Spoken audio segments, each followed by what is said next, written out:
지난 화요일 밤 11시 한 반쯤 돼서 제가 잠을 자고 있는데 저희 안방문을 누가 이렇게 크게 두들겼어요. 그 소리에 깜짝 놀래가지고 일어나 봤더니 저희 딸이 아빠 비상계엄령 선포됐어요. 그리고 깜짝 놀랐어요. 정말? 이게 무슨 소리지? 그래서 TV를 켜고 뉴스를 확인했더니 아니라 다를까 비상계엄 선포를 윤 대통령이 했어요. 그걸 좀 한 20분 정도 이렇게 보다가 여러 가지 생각들이 왔다 갔다 했습니다. 그리고 내일 새벽 기도를 위해서 잠을 잤습니다. 여러분도 많이 충격을 받고 놀랐을 겁니다. 물론 몇 시간 만에 해제가 돼서 대단히 다행이었습니다. 앞으로 원인 규명도 바로 하고 빨리 국가가 좀 안정이 될 수 있도록 여러분 기도해 주시기 바랍니다. 오늘 말씀도 북이스라엘을 향한, 이번에는 대통령이 비상계엄 선포를 한 게 아니라 하나님이 이스라엘을 향해서 비상계엄을 선포한 말씀을 우리가 조금 전에 읽었습니다. 이 아모스가 북쪽 이스라엘에서 활동하는 시기는 북이스라엘의 그 여로보암 2세라고 하는 왕이 통치할 때 활동을 했습니다.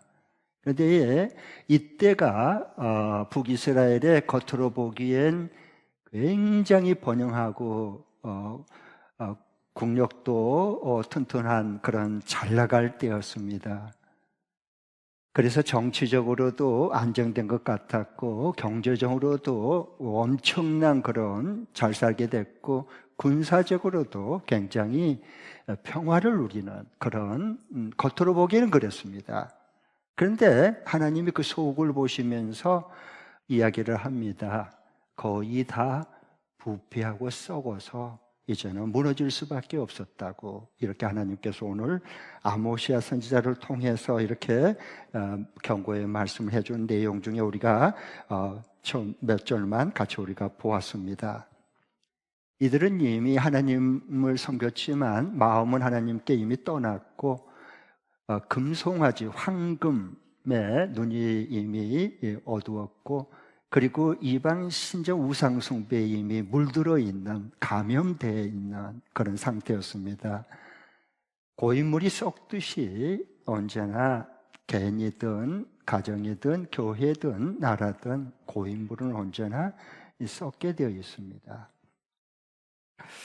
그래서 하나님께서 자기 백성들을 깨우치고 또 돌이키도록 심판을 경고한 말씀이 오늘 10절, 11절 말씀입니다. 같이 한번 10절, 11절 다시 한번 읽겠습니다. 너희가 이렇게 너희들에게 그 전염병을 통해서 돌아오게 해도, 그리고 돌아오지 않았고, 그리고 전쟁을 일으켜서 돌아오게 해도, 날 찾게 해도 너희들은 그런데도 나에게로 돌아오지 않았단 말을 계속 두 번이나 애타게 반복해서 하나님이 말씀하십니다. 같이 읽겠습니다. 시작. 내가 옛날 이집트에 전염병을 내린 것처럼 너희에게도 내렸다. 내가 너희의 젊은이들을 칼로 죽였으며 너희의 말들을 약탈당하게 하였다. 또 너희 진에서 시체 썩는 악취가 올라와서 너희의 코를 찌르게 하였다. 그런데도 너희는 나에게 돌아오지 않았다. 주님께서 하신 말씀이다. 나 하나님의 옛날에 소돔과 고모라를 뒤엎었던 것처럼 너희의 성읍들을 뒤엎었다. 그때의 너희는 불 속에서 끄집어낸 나무 조각처럼 되었다. 그런데도 너희는 나에게로 돌아오지 않았다. 주님께서 하신 말씀이다. 아멘. 한 번 이런데 감염되고 빠지면 참 돌아오기 어려운 게 우리 사람들, 우리 그리스도인들입니다. 그래서 하나님께서 이제 너희는 나를 만날 준비를 해라. 그 말은 심판대에서 만나자 준비해야 돼 라는 말씀이에요. 그게 12절, 13절입니다. 같이 한번 읽겠습니다. 시작. 그러므로 이스라엘아, 내가 너에게 다시 그렇게 하겠다. 바로 내가 너희에게 이렇게 하기로 시작하였으니 이스라엘아, 너는 너희 하나님을 만날 준비를 하여라. 산을 만드시고 바람을 창조하시고 하시고자 하는 것을 사람에게 알리시고 여명을 어둠으로 바꾸시고 땅의 높은 곳을 밟고서 걸어 다니시는 분, 그분의 이름은 주 만군의 하나님이시다. 아멘. 이제는 하나님께서 아무리 말씀해도 안 되고 아무 선지자를 보내도 안 듣고 직접 전염병이나 아니면 전쟁을 통해서 농작물의 수확의 가물병을 보내서라도 하나님을 찾게 만드는데, 그런데도 불구하고 그들은 끄떡도 하지 않았고 하나님의 말씀으로 돌아오지 않았습니다. 그래서 너희들 예배드리는 거 나 역겨워. 그만 예배드려. 니들 찬양하는 거 나 도저히 못 듣겠어. 그만해. 라고 하나님 말씀하십니다. 같이 한번 아모스 5장 21절부터 24절 보겠습니다. 같이 한번 읽겠습니다. 시작. 나는 너희가 벌이는 절기 행사들이 싫다, 역겹다. 너희가 성회로 모여도 도무지 기쁘지 않다. 너희가 나에게 번제물이나 곡식제물을 바친다 해도 내가 그 제물을 받지 않겠다. 너희가 화목제로 바치는 살찐 짐승도 거들떠보지 않겠다. 시끄러운 너의 노랫소리를 나의 앞에서 집어치워라. 너의 검은고 소리도 나는 듣지 않겠다. 너희는 다만 공의의 물처럼 흐르게 하고 정의를 마르지 않는 강처럼 흐르게 하여라. 아멘. 하나님이 정말로 원하는 것, 너희들이 예배를 안 드리는 게 아니다.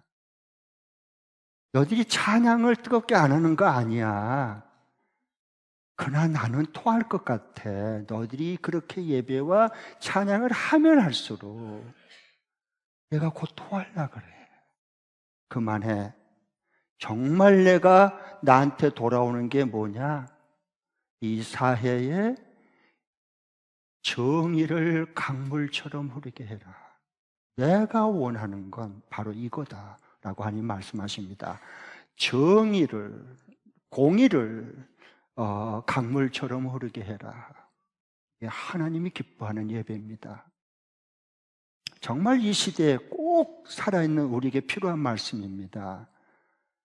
자, 그러면서 정의를 강물처럼 흐르게 한 것, 내가 이걸 기뻐한 거야? 라고 말씀합니다.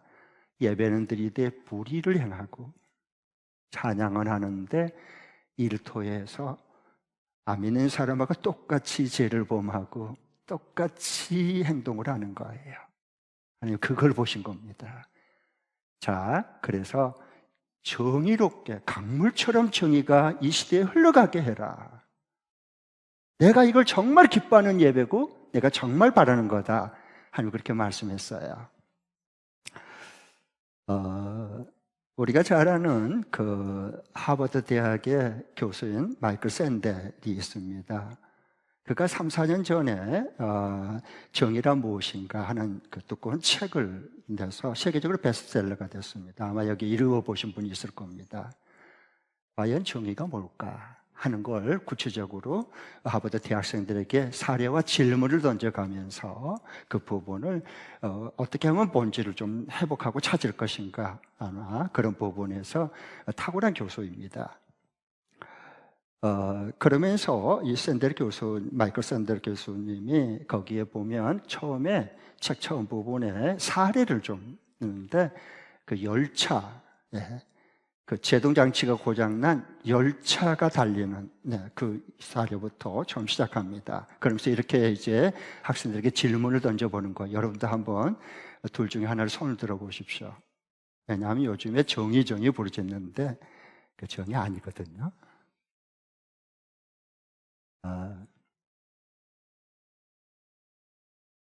먼저 이제 한 그 열차가 선로위로 달려오고 있어요. 저기에 역이 있어요. 정차할 거예요.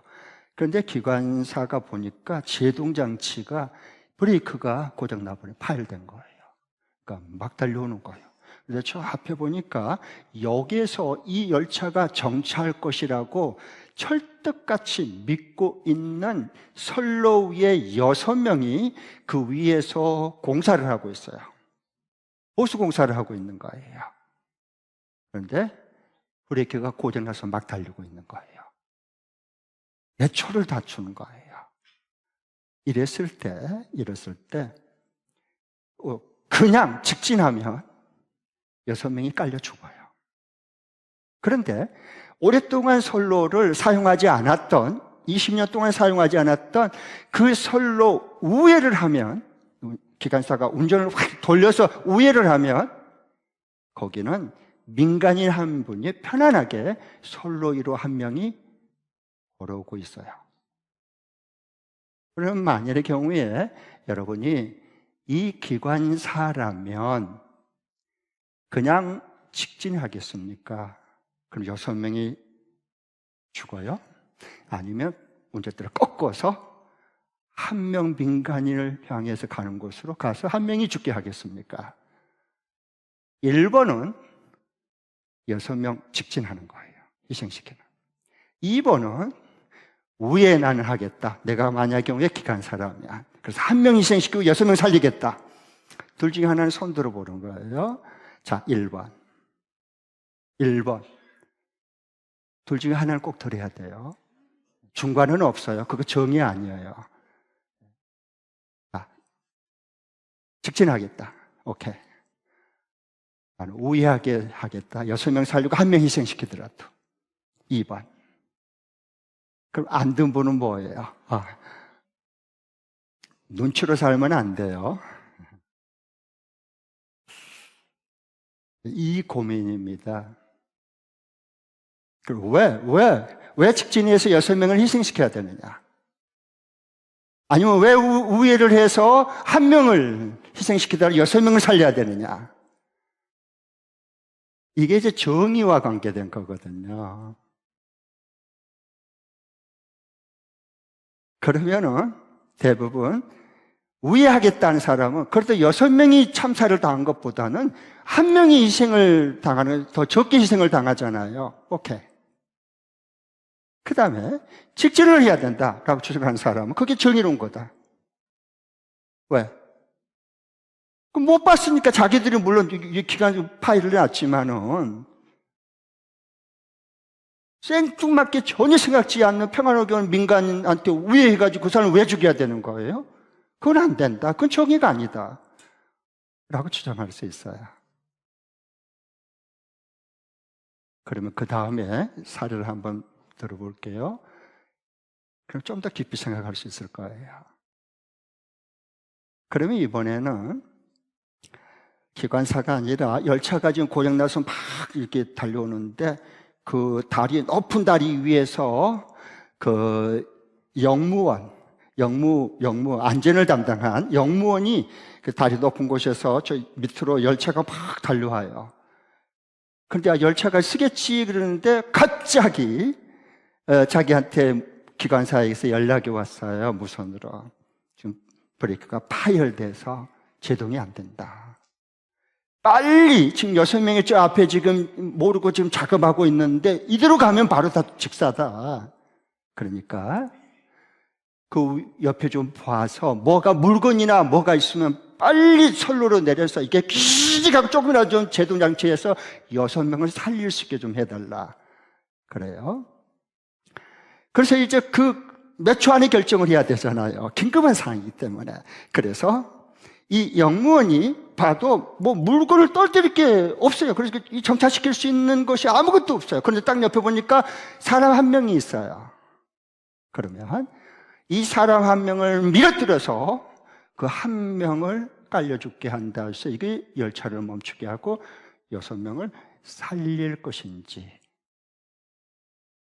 아니면은 아무 잘못도 없는 이 사람을 왜 죽여? 밀어?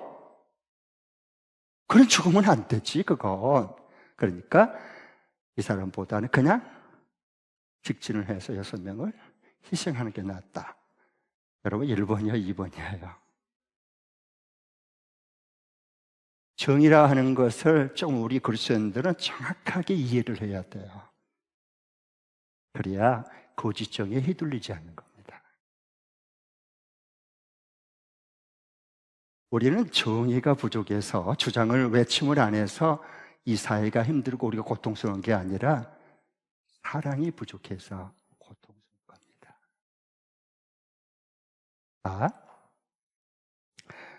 그러면 이제 대부분 이렇게 들어보면 첫 번째로는 한 명 쪽으로 우회하겠다 그래. 기관사 입장에서는 내가 기관사라면. 왜? 물어보면 그래도 6명이 죽는 것보다 한 명이 죽는 게 낫지 않느냐는 거예요. 그 다음에 두 번째 질문, 영무원 입장에서 보면 한 사람이 밀어뜨려서 그냥 조금 정지시키고 6명을 살리겠다 하는 것보다는 그냥 직진하는 게 더 낫지 않느냐. 수가 좀 더 많아요. 여기서 모순이 발생하는 거예요. 그리고 만일의 경우에 그 한 사람 밀어서 그 떨어져 가지고 이 직사해서 이게 수도하게 만들어 6명을 살린다 해도 그 한 사람이 당신의 아버지라면 밀겠느냐? 여러분 어떻게 생각하세요?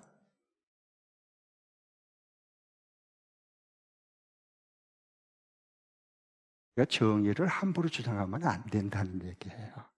올바로 이해부터 먼저 해야 되는 거예요. 그래서 마이클 샌델 교수는 마지막에 결론이 이거예요. 하고 싶은 말이, 제가 이해하기로는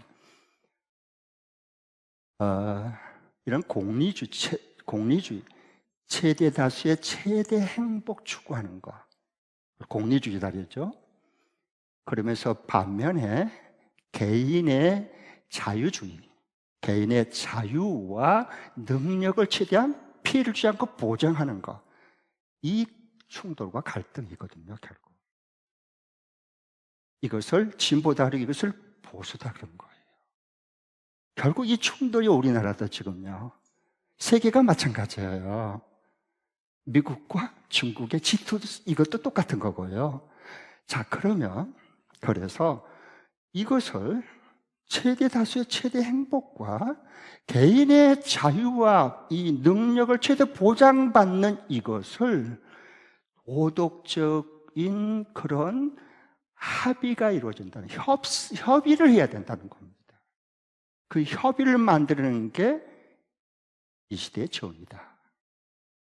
그걸 공공의 선이다라고 표현하는 겁니다. 저는 공공의 선을 제가 성경을 보면서 그 단어보다는 공동의 선이다, 한쪽을 피해를 주고 한쪽이 그걸 차지하는 그런 불평등이 아니라 공동의 선이다, 성경에서 말하는 저는 그렇게 이해를 합니다. 성경을 보면서.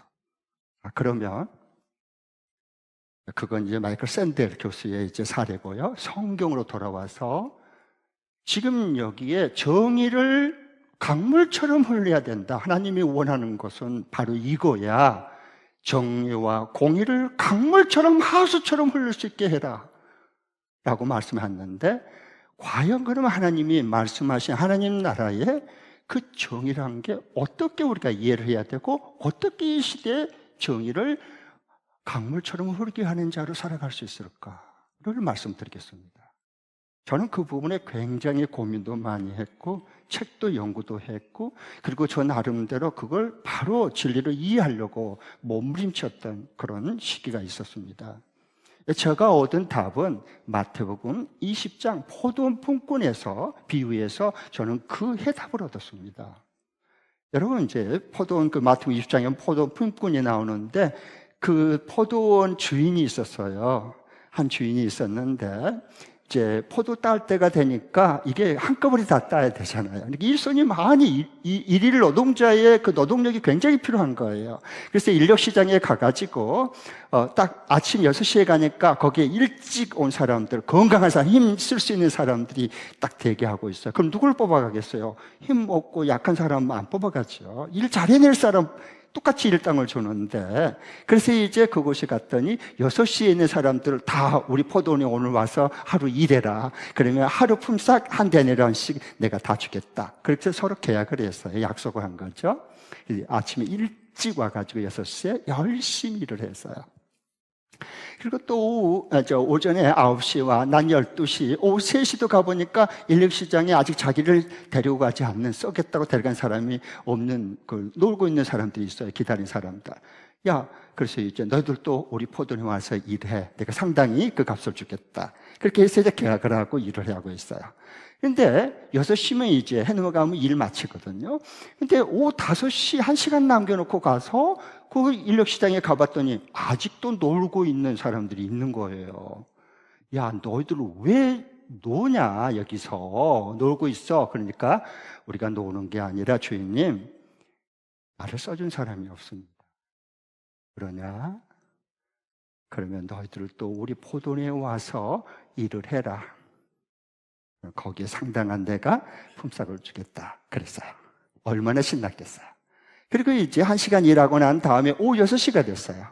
그러니까 그때 이제 이 주인이 이제 다 이 품삯을 일일이 다 이제 약속한 대로 주는데 이렇게 주는 거예요. 맨 나중에 1시간 일한 사람부터 사람들 다 보고 있는데 그 하루 품꾼 노동자들이 보는 앞에서 맨 나중에 온 사람 하루 일한 것처럼 그 품삯을 하루 품삯을 주는 거예요. 1시간 일했는데. 그러니까 맨 처음에 온 사람들이 아싸, 야 오늘 수지 받았다. 자 1시간 일하고 하루 품삯 받았으면 우리는 몇 배로 오늘 품삯을 받겠구나. 잔뜩 기대가 된 거예요. 그렇지 않겠습니까? 그런데 나중에 맨 처음에 와서 하루 종일 내 일하는 사람도 똑같이 하루 품삯 딱 줬어요. 기대가 무너진 거죠. 이런 불공정은 받아들일 수 없죠. 그래서 그들이 불평하고 원망합니다. 왜? 그들이 내건 조건은 2가지예요. 근거가 있어요. 네, 우리는 아침 6시부터 와가지고 종일 땡볕에서 땀빨 벌리면서 오후 6시까지 12시간 일했습니다. 저희들은 1시간 일하고요. 그런데 노동 시간이 다릅니다. 근데 어떻게 똑같은 임금을 같이 줄 수 있죠? 말이 맞잖아. 굉장히 저기로운 것처럼 보이죠. 그 다음에 또 다른 하나는 근로 조건이 달라요. 나중에 오후 6시 와서 일한 사람은 시원할 때, 해가 기울어질 때, 시원할 때, 오늘날로 말하면 에어컨 틀어놓는 가에서 일한 거예요, 1시간. 그리고 하루 품삯 받았어요. 그런데 우리는 아침 일찍 왔고 땡볕에, 오후 그 살짝의 땡볕에 우리는 계속 근로 조건이 아주 안 좋은 상태에서 일을 했어요. 근로 조건도 다르고 근로 시간이 다르는데 어떻게 저들과 우리를 똑같이 대하냐는 거예요. 그럴 수는 없다. 주인은 불의하고 불공정하다고 그렇게 불평하고 원망했는 겁니다. 오늘날의 불평과 원망도 거의 여기서 똑같은 얘기들을 하는 겁니다. 성경은 우리 삶의 얘기를 다 얘기해주고 하나님 나라의 통치는 어떻게 우리 가운데 임하는가도 같이 더불어서 동시에 다 말씀해 주셔요. 저는 그러니까 성경이 너무너무 좋아요. 인생의 해답을 바로바로 주거든요. 그래서 그렇게 불평하고 원망하니까 주인이 그들에게 말해요. 야, 내가 오늘 하루 품삯 주기로 너하고 나하고 계약한 거 내가 어겼냐? 내가 악덕 기업 주냐?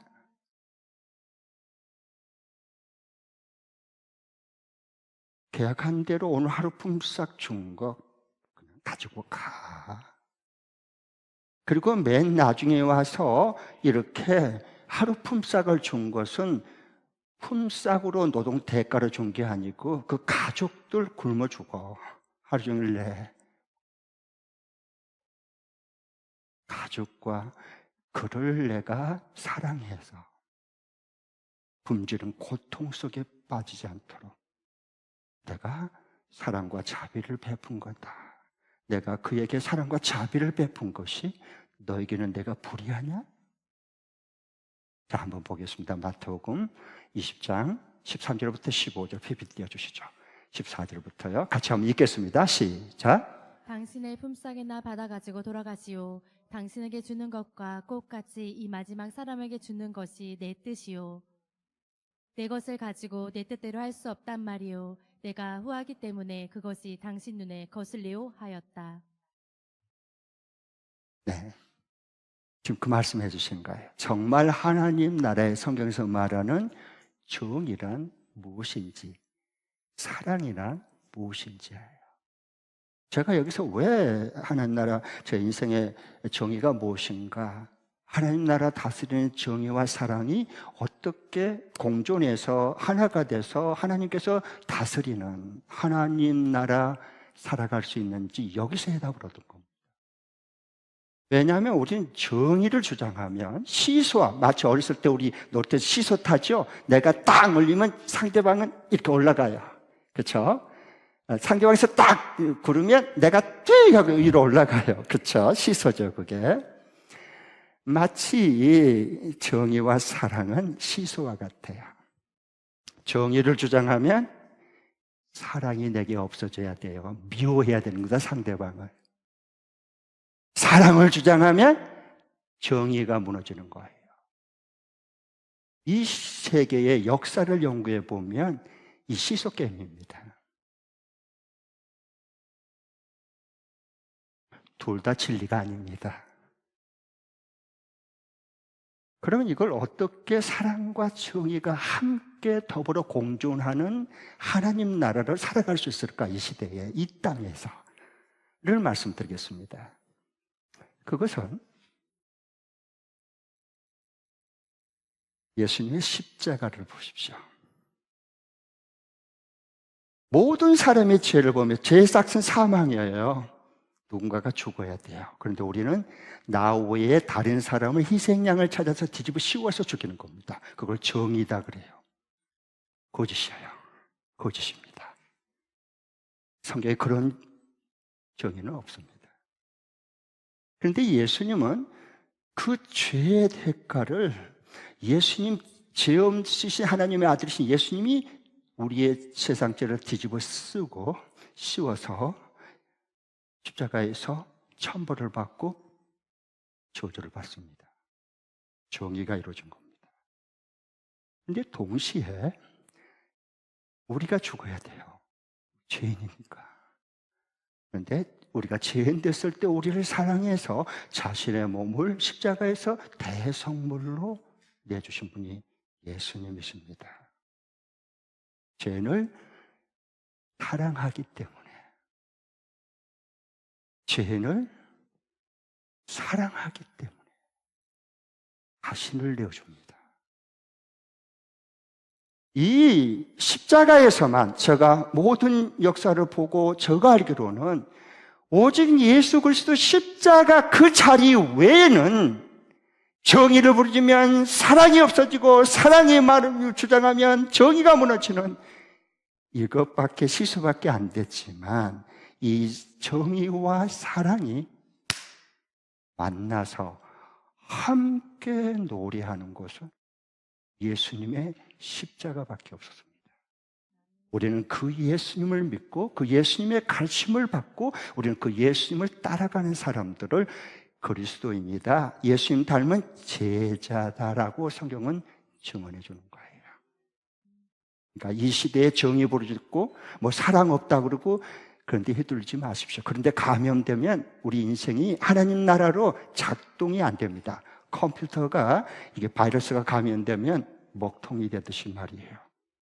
그런데 여러분 속지 마십시오. 성경으로 돌아오십시오. 하나님께로 돌아오십시오. 진정한 정의가 무엇인가를 우리에게 말씀해 주고 있습니다. 자, 그러면 제가 이제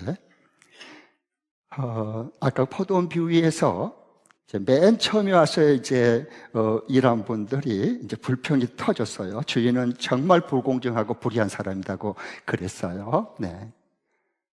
그때 이제 예수님께서 내가 나중 온 자를 긍휼을 베풀고 먹고 살게 준 것이 내가 불의한 거냐?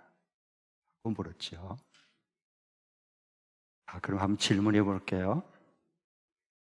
이 포도 품꾼에 일하는 나오는 모든 사람 가운데서 가장 손해를 본 사람은 누굴까요? 가장 손해를 본 사람은 누구일까요?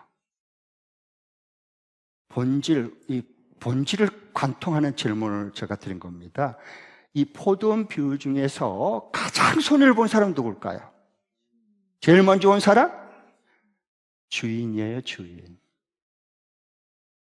1시간 일했는데 하루 품삯 임금 줘보세요. 임금값이 얼마나 비싼데 요즘에. 사업하신 분들 요즘에 임금 때문에 매달 꼬박꼬박 고임금을 줘야 되는데 직원들에게 그것 때문에 사업한 사람들이 요즘에 불경기라 굉장히 한 달 한 달 넘기기 정말 어렵습니다. 제일 손해본 사람은 제일 먼저 일한 사람이 아니라 주인입니다. 그 주인이 누굽니까? 예수 그리스도십니다. 그리고 이 포도원 비유에 등장한 인물 중에 가장 기쁘고 행복한 사람은 누굴까요? 맨 나중에 1시간 일하고 하루 일당 품삯 받고 돌아간 사람? 누가 제일 기쁘고 행복할까요? 그것도 주인이십니다. 그 주인의 기쁨을 맛볼 수 있어야 됩니다. 그게 천국의 기쁨을 가지고 이 세상을 하루하루 살아간 사람입니다. 나는 우리 가운데 이런 예수님을 알고 예수님의 그 진리 안에 하나님 나라의 통치 아래서 날마다 그걸 경험하고 사는 천국의 기쁨이 우리에게 다시 회복되고 임할 수 있기를 축복합니다.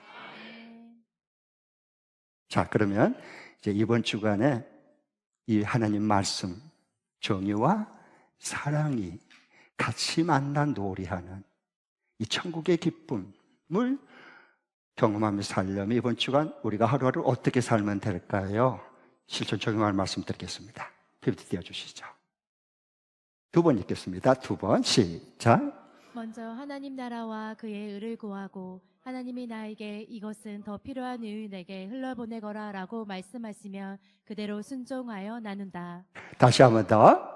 먼저 하나님 나라와 그의 의를 구하고 하나님이 나에게 이것은 더 필요한 이웃에게 흘려보내거라 라고 말씀하시면 그대로 순종하여 나눈다. 네.